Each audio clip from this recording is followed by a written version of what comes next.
How are you doing today? I'm doing great. Hot, Yes, it is pretty hot. pretty hot. All right, it is 3 o'clock, and welcome to another edition of Digi Sis in a Digi World. My name is Ina Montgomery. I am the founder and executive director of Urban Tech, where TEC is the acronym for Technology Empowered Communities. And so the show primarily deals with K through 12 education technology, specifically in the urban core for Black students. I've talked about, or I've interviewed rather different family structures and how they were homeschooling, dealing with this whole stay at home circumstances. We've talked last week, real recall, with Dr. Anthony Lewis, superintendent of Lawrence Public Schools, and the activity of the students out there who are actually predominantly white and who had a Black Lives Matter march.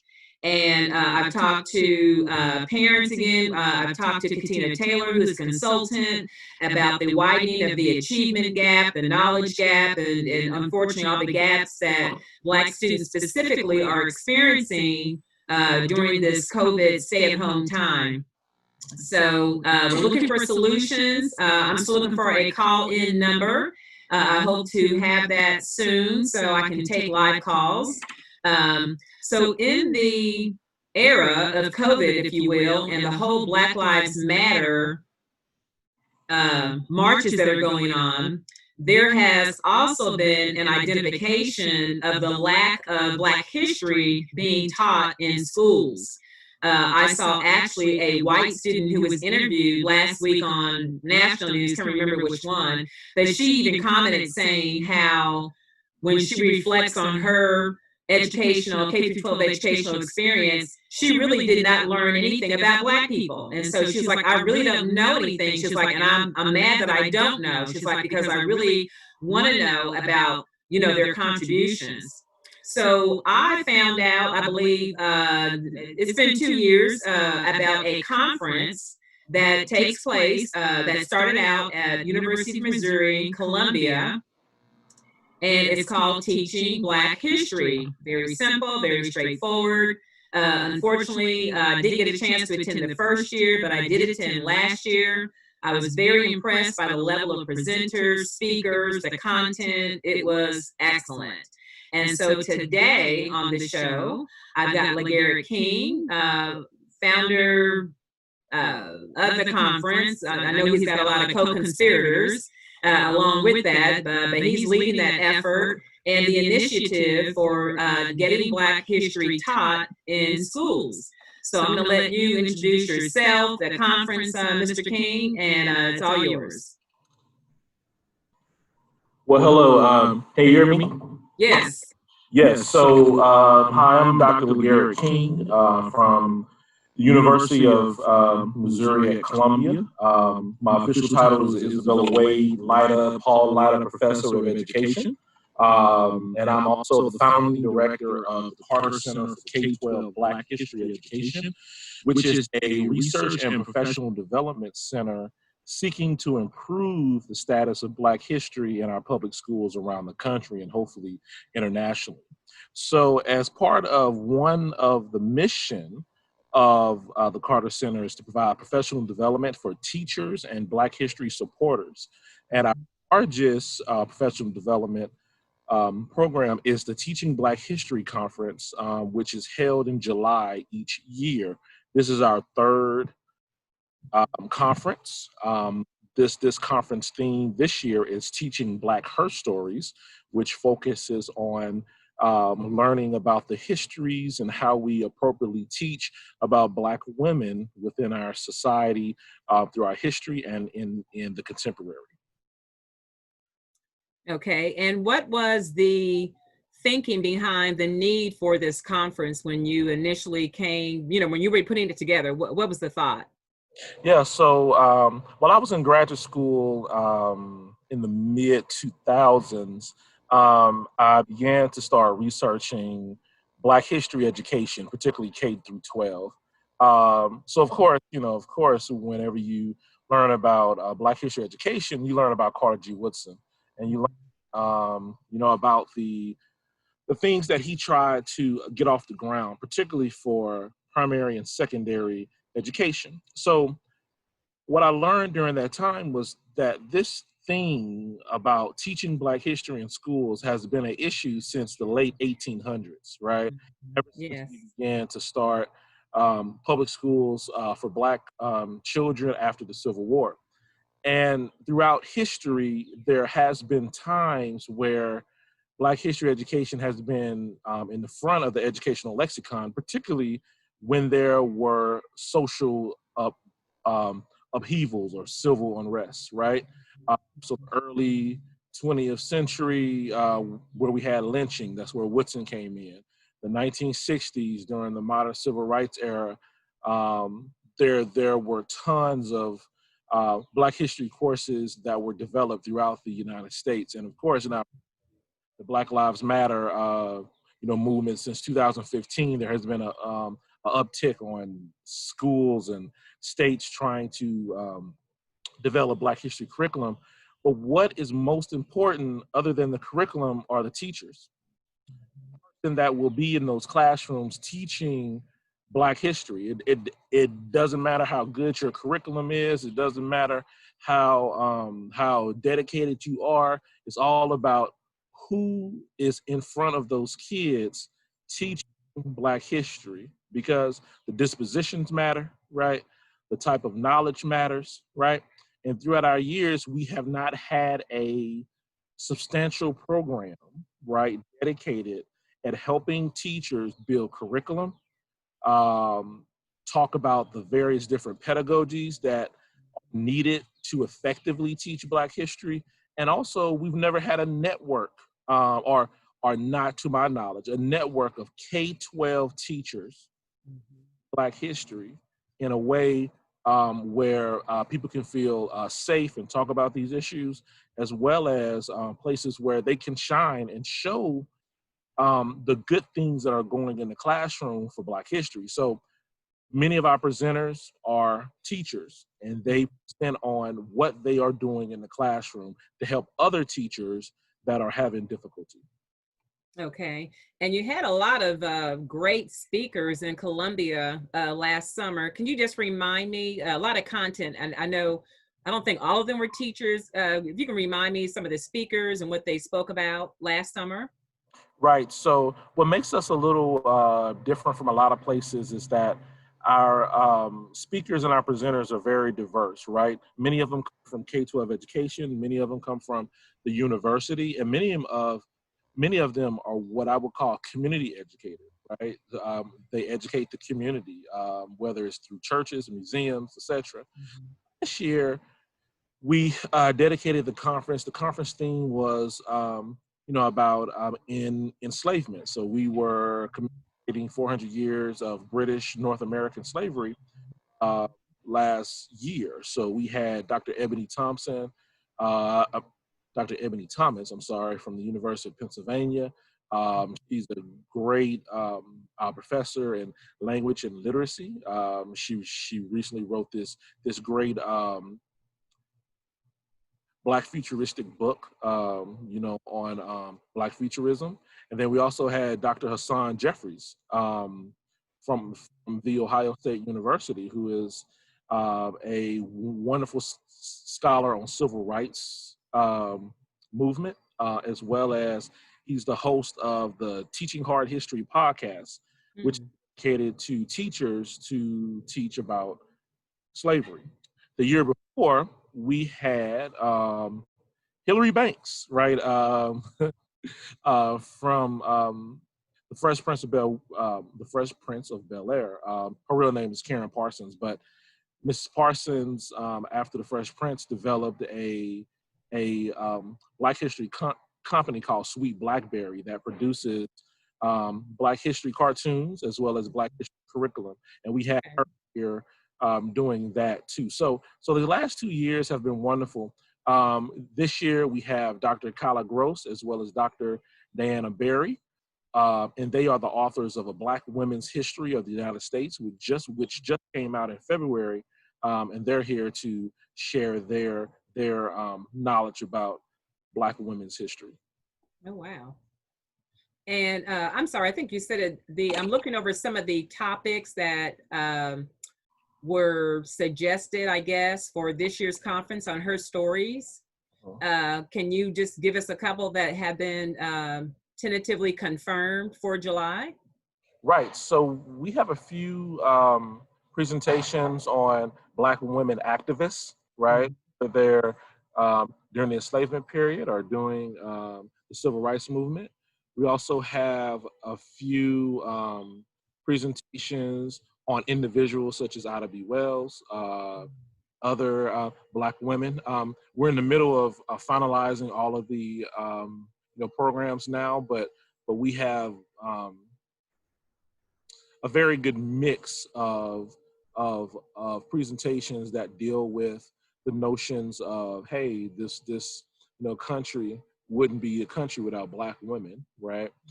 um, Also on the second day, July 5th, we have certain director presentations where we'll kind of get into um, this notion of Black Lives Matter, and I believe I called it "We Can't Breathe," and there's going to be a panel of educators that will talk about Black Lives Matter, police brutality, and how we can embed Black history within those particular aspects. And we have other special guests throughout the day.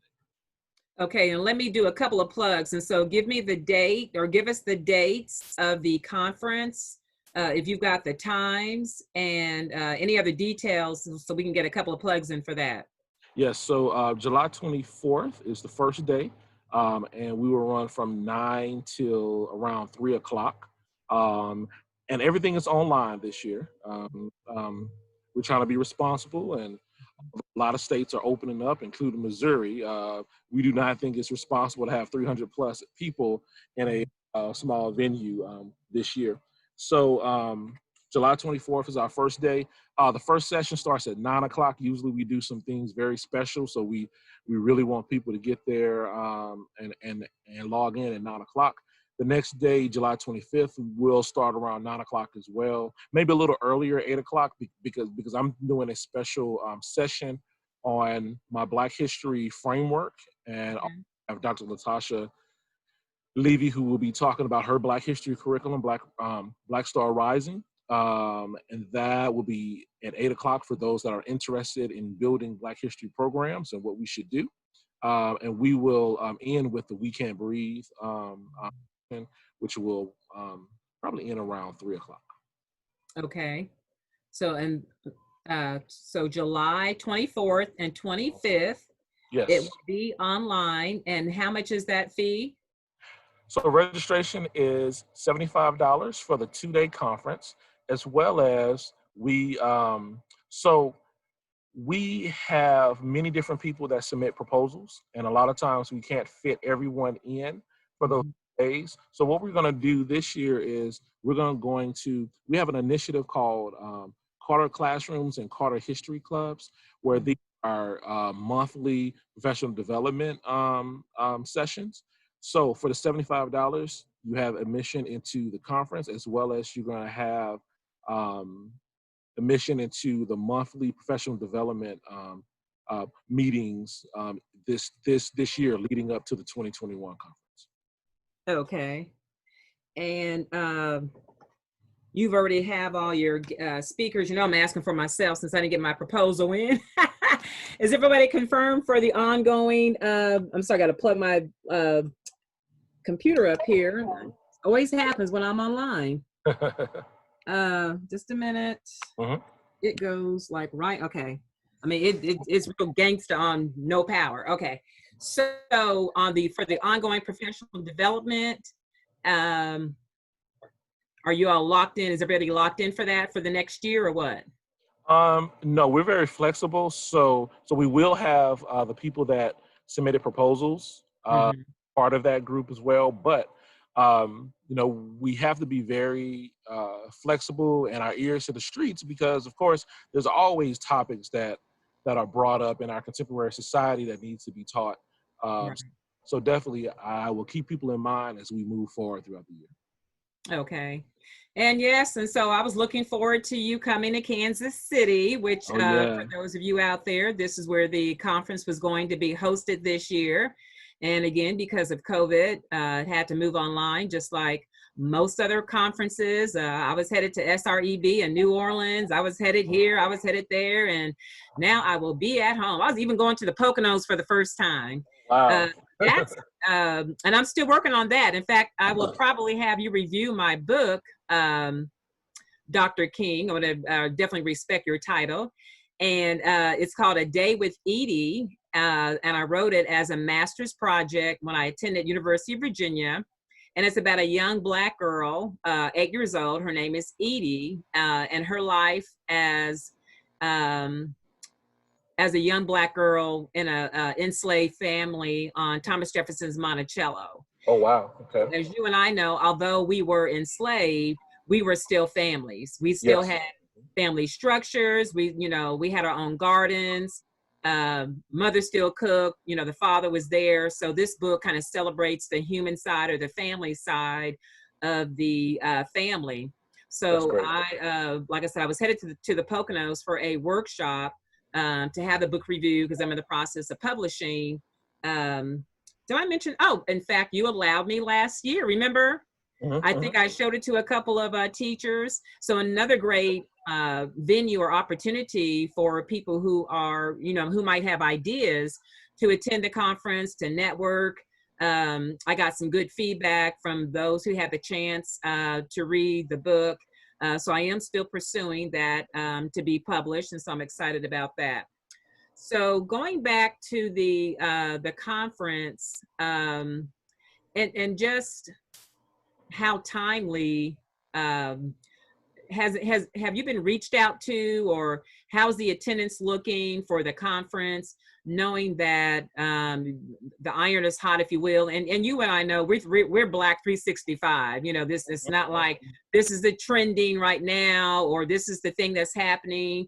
Our ancestors endured a lot, and so you and I think I said to a group, I had a moderated discussion a couple of weeks ago, you know, at our level, if you will, it's all the covert racism that we experience. It's all the microaggressions.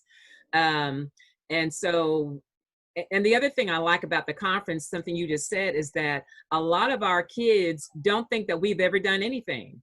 Mm. They think that we've been kind of passive, Mm-hmm. and that, we did not fight because our story has not been told, because they don't know Right. what we know. They because they're not being taught. And a lot of kids say, from slavery to the 60s, there's nothing. And then from the 1960s, March on Washington, you hear nothing else about the contributions of Blacks. Can you Right. speak Right. on that a little bit? So I'll start with the attendance so far. Our first conference, we had around 175 teachers. Our second Hmm. conference, we had 300. Right now, what is this, a month out? Right. We have 200 people registered, and it's Okay. based on social media. A lot of people are interested. School districts are paying for their teachers. I believe Jefferson County Public Schools, which is Louisville, Kentucky, Oh, they wow. 71 teachers that are registered just from their school district that are coming. So we are expecting a pretty good number. Okay. I'm assuming maybe around 350, 400, maybe even a little bit more uh, Okay. for July 24th. Um, and that's the thing with online. Although I think something nothing can replace face to face, because certain type of, because part of the conference too is networking, right? Right. Right. Um, we're at the point now where there's a lot of attendees are can't wait to meet their friends they made the previous 2 years, right, for the conference. But on the flip side, being online opens it up to a lot of people that could not travel to Kansas City, Right. and hopefully they will see the value, and when we can start to meet face to face again, maybe they will come to the next conferences. In I'm sorry. Now, before you leave that, with that said, is there like a networking session online? Did you guys provide any space for that? I know that's, I don't know if that's doable or not through, through online meetings, but I've been thinking about just having a networking session, right? Where it's like, hey, if you would like to meet up, I know my associate director, Dr. Ashley Woodson, was working on some form of networking session for that night because we like to give our attendees gifts for coming to the conference. But since mailing things, to 500 people may be a little difficult, we were going to give them some type of space at night, comedy show, poetry slam, or whatever. I haven't we haven't finalized it yet, but that's something that we were thinking about in terms of just having people. But that is a good idea to just have just hello. Yeah, I don't know if she dropped. I don't see her Okay. on here, but go ahead. Okay. Yeah. So we are planning on doing a curriculum. Doing a networking space where those people who like to speak and just talk about various different things. But the majority of our sessions will be interactive, right? So teachers will be able, or participants will be able to talk to the presenters as well as talk about various different things throughout the hour and a half that each presentation will take place. All right, all right. Yeah, we'll have to see if Ina is trying to come back in. I don't see her coming back in just yet. But if you could Okay. give the audience a little more information about what's going on and what all will be taking place. Okay. Yeah, All right. Great. So and here she comes. I'll talk a little bit about the special session on teaching Black history. And I think this was coming from Ina's question about the curriculum, right? And what students are learning in schools, what teachers are teaching in schools. The curriculum largely around the country focuses on three main aspects of Black history, right? Slavery, civil rights slash Reconstruction, and the 1960s Mhm. civil rights movement. Now we're kind of picking up steam to kind of the Barack Obama era, right? So a lot of school districts are kind of focusing on that as well. But those three, what I would call the triad of experiences of Black people, are the primary approach to Black history that many schools, teach, right?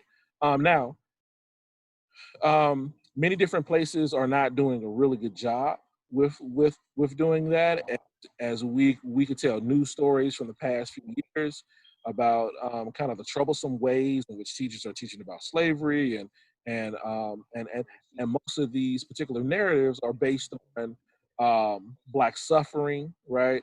They're focused on victimization and necessarily focusing on um, the complete Mhm. perspective of Black history, which many of us are missing in our classrooms, and that's what we're trying to bring in the conference is presentations that help us see the complete humanity of Black people and not just their suffering. Mhm. Yeah, I watched a great um, documentary the other day on Greenwood and didn't know the full story. So yeah, I mean, just so much rich content there. But it Hmm. sounds like what you're saying. Are you guys attempting? And I don't know if this is the right way to say it, but to standardize the way teaching Black history is delivered in the classroom? Well, that's a good question. I hesitate in this concept of standardization, right? Because each place has their own different characteristics, right? What I would like to do mainly is provide themes of Black history for teachers, right? So through my Black history framework, and I've been presenting this framework throughout the country, and this will be, part of my book, is that there's five aspects of Black history that teachers need to consider. First, the first theme is systemic oppression and racism. Um, in Black history, you cannot teach Black history without talking about the systemic ways that oppression has influenced Black lives. Right? I've seen them where they don't really get into this notion of racism, race or systemic oppression, and that's just not Black history. Systems have influenced the material realities of Black people, and that's one of the most important aspects that we need to start with. Now, number two, the second theme is this notion of Black agency, resistance, and perseverance. You cannot teach Black oppression without talking about the ways in which Black people fought against that oppression.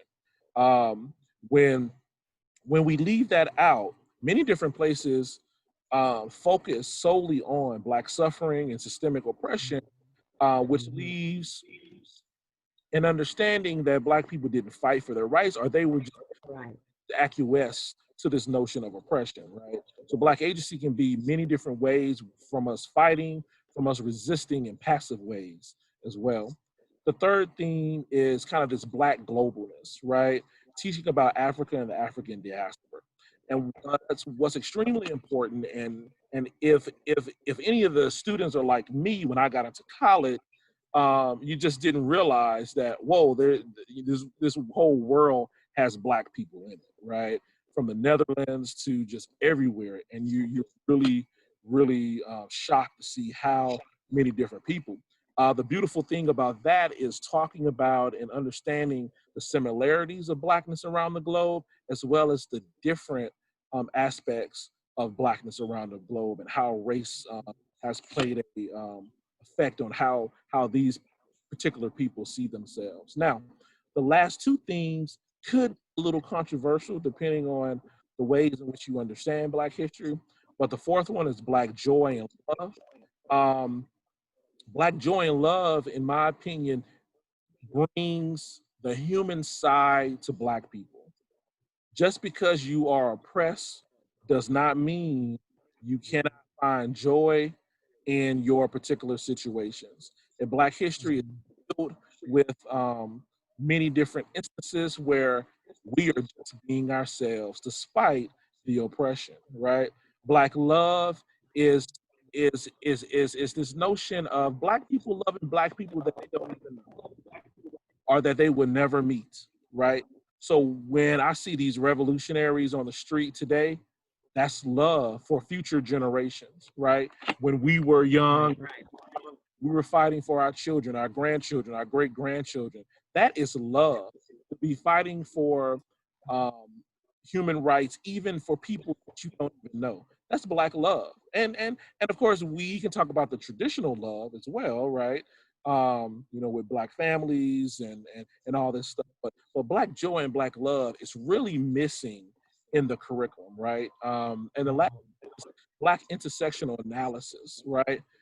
Now, this is probably the most controversial theme, because what this does is many times in our Black history programs, we do the same thing we critique the traditional history of doing. Mainly, we focus on Black men, middle class, Christian, heterosexual, right? People, right? We leave out the different identities, different Black identities that make up our community. And that's very dangerous, right? Because we are saying that Black history is a certain aspect, a conservative Black male aspect, without really pushing forward. And we miss Black women, LGBTQ people.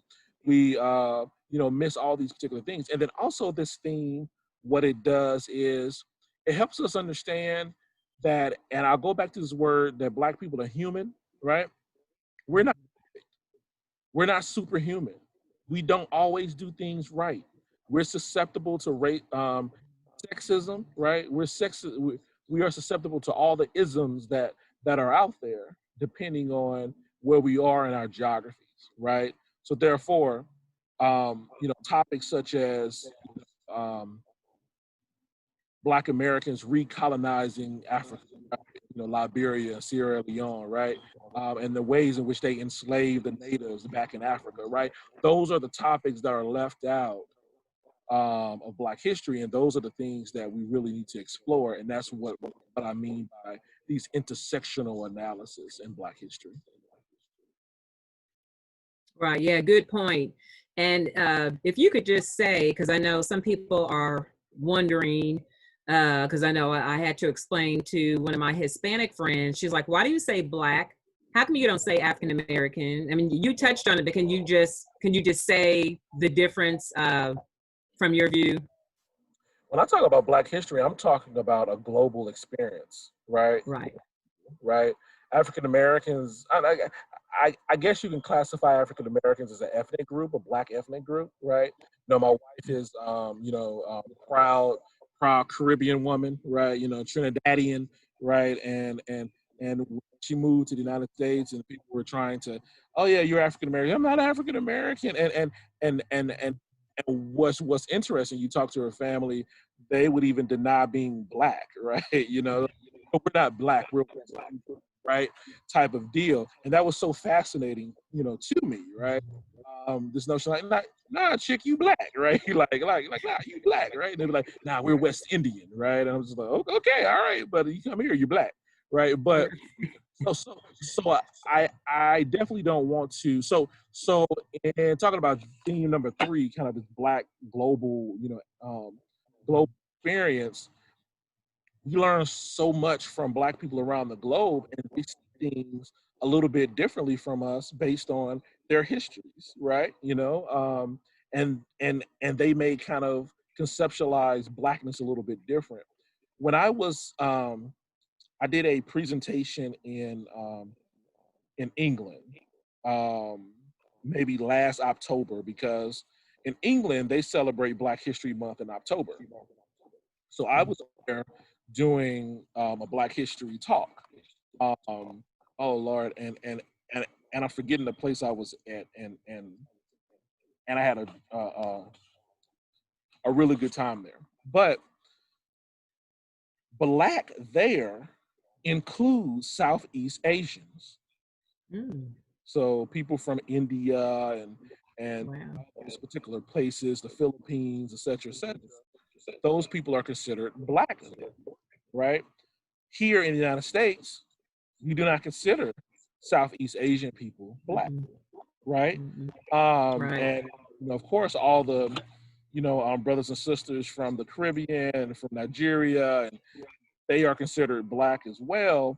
But Mm-hmm. Southeast Asian people are considered Black. So I understand the complexities of that term, but from my understanding and from my perspective, Black to me is kind of this global connection, right, between all people who have African descent in their blood.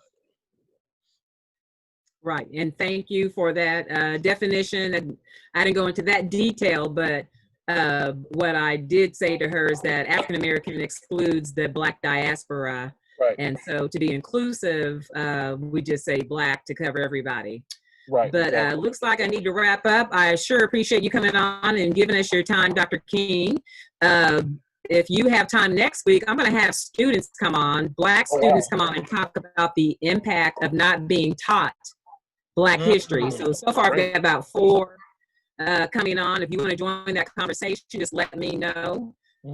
They give us again the information for the conference so we can get that out. So the conference, if you sign up on our Eventbrite page, or if you page for the Carter Center for K-12 Black History Education, you'll see the sign up, and once you sign up and register, you will receive the Zoom link for that day. We're trying to be very, security focused, because we don't want any Zoom bombs during our conference. So register is $75, and then you receive the Zoom link closer to the date, July 24th and 25th, from 9 to 3. Okay. And I'll be sending you a link of this so you can send it out to your network as well. And we'll spread the word about DigiSys and the Digi world, and we'll continue to have conversations about primarily technology, but also everything that's happening as well that affects technology that happens in the Black community. Thank you for your time, and I look forward to, I guess, seeing you online in July, but I need to reach out to you before then, so just let me know when you have some time to chat. All right, thank you. I appreciate it. Thank you. Have a good day. Bye. All right, Mr. Walker. All right, all right. You've been listening to another fine episode of DigiSys in a Digital World. Stay tuned for more on KUAW Radio. Bye-bye.